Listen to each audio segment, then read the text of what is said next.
In today's video, I'm going to teach you how to add the Google Translate extension in Edge. By the end, you will have a translator button right inside your browser. Start by opening Microsoft Edge. If it is already open, make sure you are on any normal page, such as your start page. You should see the usual Edge layout with the address bar at the top and your tabs along the top row. Now click the three dots in the upper right corner of the Edge window. This is the menu button. When you click it, a drop-down menu appears, showing options like New Tab, History, and Settings.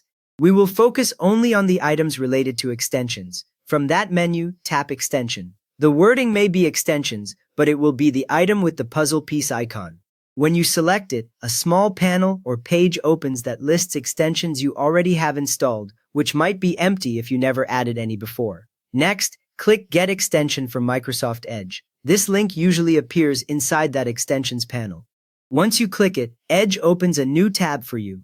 That new tab takes you to the official place where Edge keeps all its add-ons. You are now in the Edge Add-ons Store. The page background is usually light, with a search bar near the top and categories of extensions below.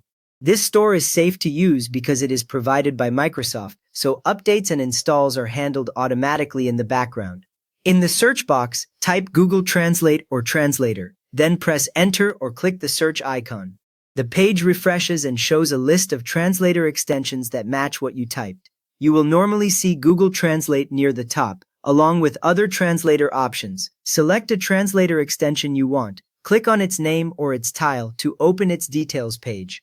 On that page, you can see the description, screenshots, and user ratings, which help you compare different options if you are unsure which one to use. Once you have decided, click Get. This button is usually blue and placed near the top right of the extension details page. After you click it, Edge starts preparing to add that translator extension to your browser and may show a short message near the toolbar. Then click Add Extension in the small confirmation window that appears. This extra click tells Edge you agree to install that translator.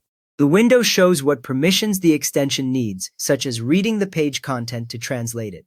Wait until installation finishes. You do not need to do anything while this happens.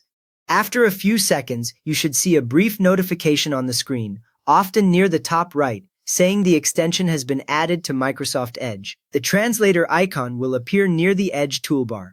It usually shows as a small symbol next to your address bar or puzzle piece icon. You have now added a translator extension to Microsoft Edge, so please give this video a thumbs up if it helped, and subscribe if you want more quick Edge tips.